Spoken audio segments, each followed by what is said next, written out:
Bagaimana perasaan Giroud setelah menjuarai Piala Dunia? Iya, senang lah gitu.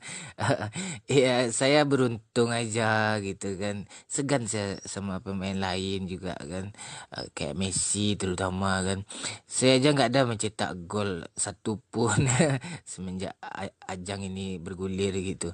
Shot on target aja saya bisa dikatakan nggak ada gitu. Penalti pun nggak ada saya mencetak gitu. Tapi saya bisa juga mengangkat Piala Dunia 21, kebanggaan yang luar biasa lah gitu. Padahal saya striker tunggal kan. Ya saya minta maaf aja sama Messi ya. Ya itulah pemain terbaik. Banyak dapat penghargaan tapi sampai sekarang belum ada juara lagi. Akhirnya Kroasia kalah juga kan. Prancis juara, mantap mantap.